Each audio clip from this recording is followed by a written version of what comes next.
నమస్తే, welcome to వార్తలు వాస్తవాలు. నేను సీతారామరాజు. ముందుగా ఈరోజు పత్రికల్లో వచ్చిన ప్రధానమైన వార్తలు చూద్దాం. ముందుగా నమస్తే తెలంగాణ. సేవ్ తెలంగాణ అనకొండ కాంగ్రెస్ నుంచి రాష్ట్రాన్ని రక్షిద్దామంటూ నిన్న బీఆర్ఎస్ వర్కింగ్ ప్రెసిడెంట్ కేటీఆర్ గారు చేసిన కీలకమైన ప్రకటన మనకు ప్రధానంగా ఈరోజు అన్ని పత్రికల్లో కూడా కనిపిస్తూ ఉంది. జై తెలంగాణ నినాదంతో నాడు ఉద్యమం, నేడు అదే స్ఫూర్తితో ప్రజలను ఏకం చేద్దాం. రేవంత్ లాటరీ సీఎం, కేసీఆర్ది హిస్టరీ. తెలంగాణలో కొత్తగా రాహుల్ బంధు స్కీమ్ మొదలుపెట్టింది రాష్ట్ర ప్రభుత్వం. కాంగ్రెస్ సర్కార్ లూటీ చేసేందుకే మూసి బ్యూటిఫికేషన్ చేపట్టారని నిన్న తీవ్రస్థాయిలో మండిపడ్డ అంశం కనిపిస్తూ ఉంది. ఒకప్పుడు తెలంగాణ సాధన కోసం జై తెలంగాణ నినాదంతో ఏ రకంగా హోరెత్తించామో, సకల జనులను సబ్బండ వర్గాలను ఏ రకంగా ఏకం చేసి లక్ష్యాన్ని గమ్యాన్ని కేసీఆర్ గారి సారథ్యంలో ముద్దాడామో, అదే రకంగా కొట్లాడి తెచ్చుకున్న తెలంగాణను ప్రాణాలకు తెగించి త్యాగాల పునాదుల మీద సాధించిన తెలంగాణను కాపాడుకునేందుకు మళ్ళీ కార్యోన్ముఖులు కావాల్సిన సమయం ఆసన్నమైంది. ఈ క్రమంలోనే మరో కొత్త నినాదంతో ముందుకు వెళ్లాల్సిన అవసరం కనిపిస్తోంది. తెలంగాణను కాపాడుకునేందుకు సేవ్ తెలంగాణ నినాదంతో ముందుకు సాగాల్సిన అవసరం ఉందనే అంశాన్ని ఈ సందర్భంగా ప్రస్తావించారు. ఆ అంశానికి సంబంధించిన వివరాలు మనం చూస్తున్నాం. 6 గ్యారంటీలపై ప్రైవేటు బిల్లు పెడతామని కూడా నిన్న స్పష్టం చేశారు. అసెంబ్లీలో బడ్జెట్ సమావేశాల్లో 6 గ్యారంటీల చట్టబద్ధతపై కూడా తప్పకుండా private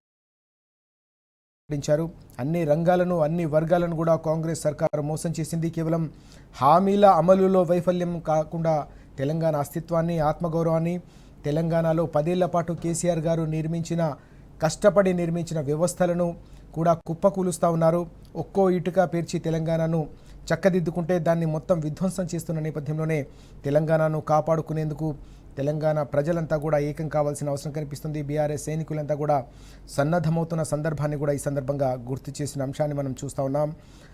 BRS working president KTR వెల్లడి. పార్టీ ఎమ్మెల్యేలు ఎమ్మెల్సీలకు నిన్న వర్క్షాప్ నిర్వహించారు. ప్రతిపక్షంగా ధీటుగా పోరాడతామని ఈ సందర్భంగా కేటీఆర్ గారు పిలుపునిచ్చారు. బడ్జెట్ సమావేశాలు ప్రారంభం కాబోతున్నాయి. దాదాపు సగం కాలం ప్రభుత్వానికి ప్రజలిచ్చిన సగం కాలం పూర్తవుతున్న నేపథ్యంలో ఈ బడ్జెట్ సమావేశాల్లో ప్రజల పక్షాన నిలదీసేందుకు, పోరాడేందుకు, ప్రజల గొంతుకను వినిపించేందుకు నిన్న హైదరాబాద్లో బీఆర్ఎస్ పార్టీకి సంబంధించిన ఎమ్మెల్యేలు ఎమ్మెల్సీలకు కీలకమైన ఒక వర్క్షాప్ నిర్వహించారు. ఇందులో ప్రజలకు సంబంధించిన కీలకమైన అంశాలు ఏమేమి ఉన్నాయి, దీంతో పాటు తెలంగాణకు జరుగుతున్న నష్టం, అలాగే హామీల అమలులో ప్రభుత్వానికి సంబంధించిన వైఫల్యంతో పాటు గత బడ్జెట్ సమావేశంలో అనేక రకాల అంచనాలు వేశారు. నిజంగా వాస్తవ పరిస్థితి చూస్తే పూర్తిగా దానికి భిన్నంగా ఉన్న పరిస్థితి.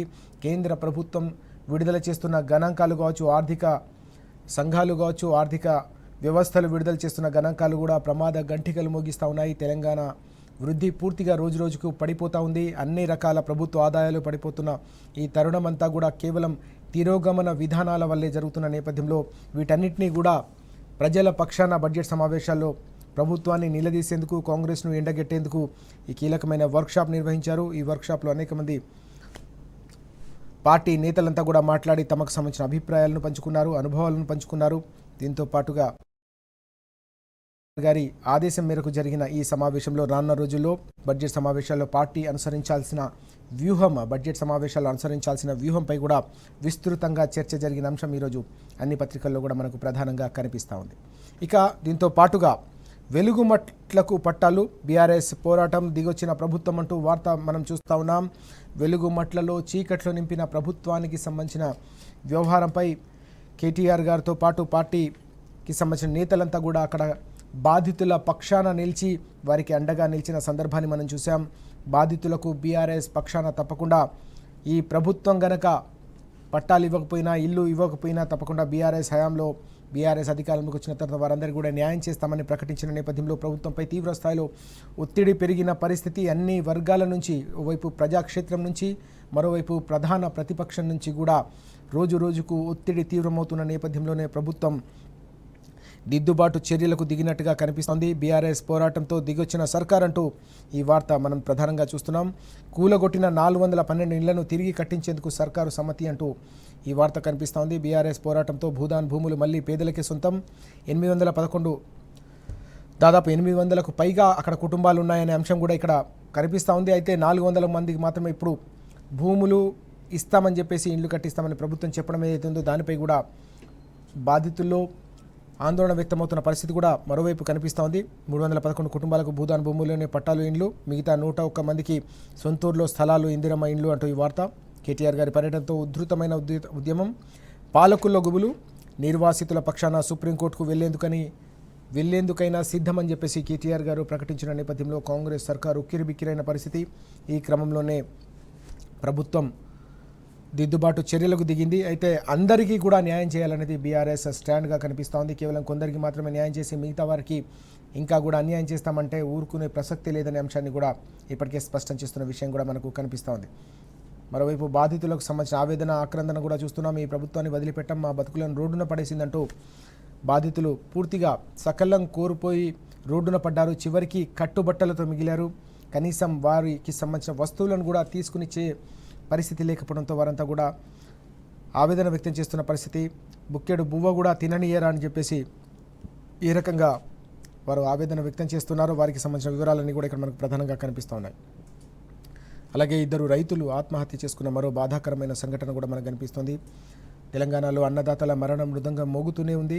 మరో 2 అన్నదాతలు ఆత్మహత్య చేసుకున్న దయనీయమైన సంఘటన మనం చూస్తూ ఉన్నాం. ఉమ్మడి వరంగల్ జిల్లాలో జరిగిన విషాదం ఇది. దిగుబడులు రాక అప్పుల పాలైనరు, తీర్చే మార్గం లేక బలవన్ మరణం చెందిన సందర్భం కనిపిస్తుంది. మరోవైపు నేతన్న బలవన్ మరణం కూడా మనం చూస్తూ ఉన్నాం.